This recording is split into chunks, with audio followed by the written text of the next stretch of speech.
그래서 저도 임신하고 나서 튼살 크림이랑 튼살 로션, 살성 크림, 바디 오일 이런 여러 가지들이 선물로 많이 들어오더라고요. 그래서 저도 매일매일 발라주고 있는데요. 여기서 잠깐 바르는 시점, 바르는 양, 바르는 제형 이 세 가지가 굉장히 중요해요.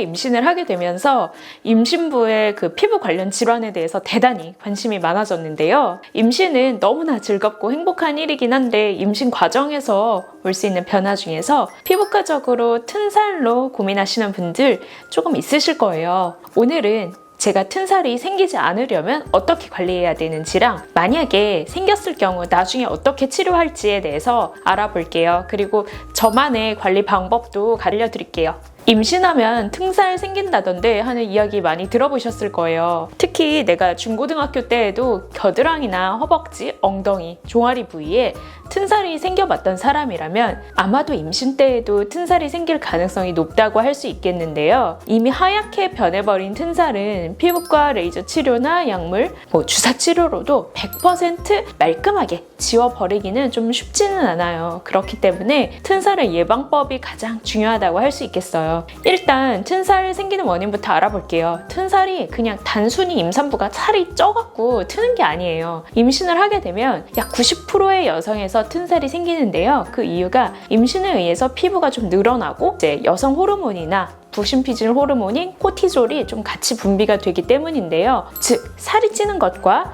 여성 호르몬, 코티졸 호르몬의 콜라보 때문에 튼살이 생긴다. 이렇게 생각하시면 돼요. 이렇게 살이 찌면은 코티졸이라는 호르몬이 분비가 되는데 이 코티졸이 이제 진피층에 있는 콜라겐층에 이제 작용을 해서 이 콜라겐층을 좀 무너뜨려요. 그래서 피부의 80~90%는 콜라겐 으로 되어 있는데 콜라겐이 이제 피부의 탄력을 담당을 하고 있는데 이 콜라겐층이 무너지면은 피부 안쪽에 있는 진피층부터 서서히 찢어지게 돼요. 이게 겉에서 봤을 때는 이제 튼살로 보여지게 되는 거예요. 그래서 튼살이 처음 생길 때는 붉은색으로 생겨요. 그렇지만 약 한 3에서 6개월 정도 지나게 나면은 붉은 튼살이 모두 흰색 튼살이 돼버리는데요. 이렇게 되면 이미 만성화가 진행된 상태이기 때문에 피부과 치료를 열심히 한다고 해도 100% 임신 전으로 매끈하게 아무 일 없던 듯이 이렇게 돌릴 수는 없어요. 그래서 붉은 튼살이 생기기 전 또는 붉은 튼살이 생기고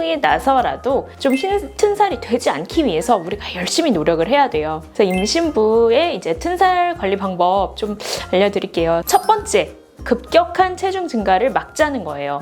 예전에 왜 임신하면 막 15kg, 20kg 막 찌우시는 분들도 있었어요. 그런데 그렇게 마구마구 찌워버리면 나의 몸에도 좀 좋지 않거니와 오히려 아기한테도 해가 될 수 있고 각종 임신 합병증이 증가할 수 있어요. 따라서 주수에 맞게 조금씩 체중을 증가시키고 과하게 많이 찌우는 것을 경계해야 해요. 두 번째는 바로 보습인데요. 사실 피부과적으로 붉은 튼살이 생겼을 때 사라지게 하는 연고가 있기는 해요. 바로 스티바 A 크림이라는 건데요. 요즘은 20 크림이라고 하죠. 이 크림의 주 성분은 트레티노인인데 이걸 좀 얇게 한 서너 개월 정도 이제 도포를 해주면은 초기에 있는 붉은 튼살이 한 20%에서 30% 정도 좀 감소해요. 다만 이 약은 임산부가 바르거나 모유 수유하는 동안 바르게 되면 기형아가 생기거나 아기에게 안 좋은 영향이 생길 수 있기 때문에 임산부에게 금기예요. 그렇기 때문에 저 크림은 청소년기에 이제 막 살이 트는 아이들 있잖아요. 아니면은 임신부 아닌데 갑자기 막 확 살이 쪄갖고 튼살이 생기신 분, 이런 분들이 조금 바르면 될 것 같고, 임산부의 경우에는 오직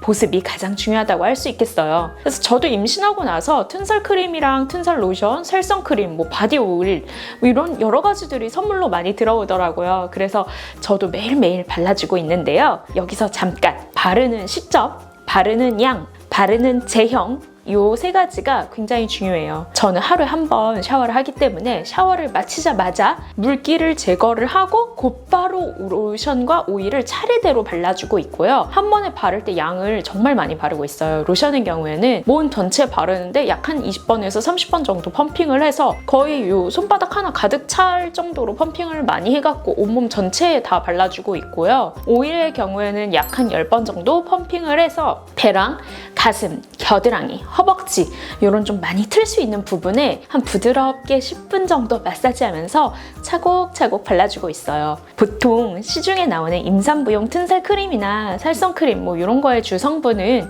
글리세린과 같은 보습 성분이 주가 되고 있고요. 여기서 입자가 조금 작은 콜라겐이나 뭐 히알루론산, 섬유아세포, 성장인자 뭐 이런 게 조금 들어있어요. 그래서 크림만 바르면 겉에 수분이 좀 날아갈 수 있기 때문에 크림 위에 이제 오일을 저는 한 겹 더 발라서 수분이 날아가지 못하도록 막을 씌워주고 있어요. 그러니까 붉은 튼살이 생기기 전에는 체중 관리랑 보습 관리 잘 해주시고요. 생기더라도 뭐 어쩔 수 없습니다. 계속 체중 관리, 보습, 부드럽게 마사지하는 거 요거 열심히 하셔서 임신 기간 동안 최대한 덜 생기도록 노력을 해보시는 게 좋을 것 같아요. 그리고 만약에 단일 태아면 괜찮은데 쌍둥이라서 뭐 이런 경우에는 어쩔 수 없어요, 사실은. 그리고 또 갑자기 살이 많이 이제 임신 중에 찌는 바람에 어쩔 수 없이 붉은 튼살이나 흰 튼살이 많이 생기셨다면 나중에 피부과 도움을 이것은 좀 한 번쯤 받아보시는 거를 좀 추천드릴게요. 붉은 튼살의 경우에는 이제 출산 후에 혈관 레이저로 살살 좀 지워볼 수도 있고요. 설령 흰색 튼살이 너무 많이 생기셨더라도